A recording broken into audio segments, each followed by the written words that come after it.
दोस्तों मां यानी फैदरी असां थर ते मौजूद आहियूं। हे असांजो दोस्त आहे थरी पिरी चांहि। प्यारो थरी चांहि पियूं था। अदो तुंहिंजो नालो?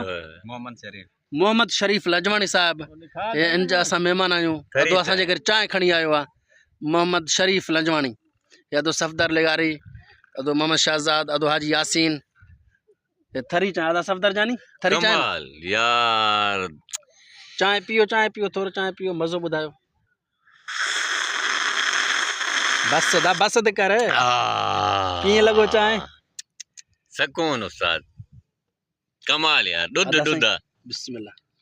तव्हां बि चांहि पियो ॾिसो। थर जी चांहि साईं, मशहूरु आहे थर जी चांहि। कीअं लॻो चांहि हाजी? हाय हाय हाय हाय, चांहि अंदर दम दम ॿाहिरि। बाहर। बिस्मिल्लाह। हाजी यासीन सवलो थी अच। हाजी यासीन थोरो यार यासीन के केर ना। यासीन के चाय पिया। यासीन चाय कीअं लॻी था? चांहि पिया हाजी।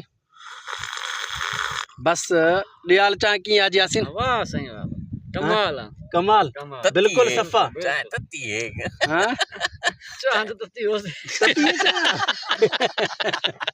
क्या सफ़दर हाजी क्या व्याखे?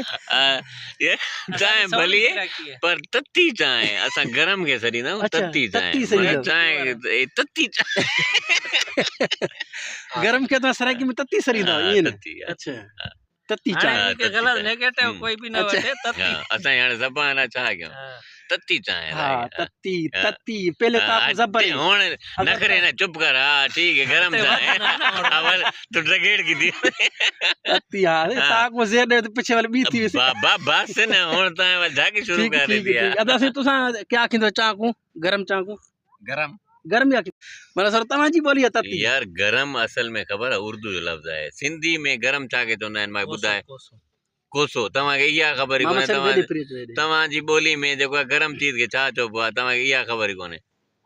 तव्हांजी सिंधी में चयो वेंदो आहे कि कोसी चांहि आहे। कोसी चाह ये हादा। हा कोसी चांहि। बलोची में चा चंदा हा चांहि के? साड़ ते ना, साड़ थदे। साड़ ते थदे के चऊं था। बरोज में जो था ए चाह गरम में। न न न न न इहो हाणे ॾाढी हाणे तो। न इएं न आहे। ॿुधाए बरोचकी में गरम खे छा के चवंदा छा चवंदा गरम खे? गरम के गरम ही न सवाल ही पैदा न आहे। अच्छा तव्हां ज़रूर ॿुधाइजो कमेंट सेक्शन में कि बरोचकी लफ़्ज़ में गरम जेको आहे गरम खे बरोचकी लफ़्ज़ में छा चवंदा आहिनि। इहो असांखे ज़रूर ॿुधाइजो। इंतज़ारु रहंदो।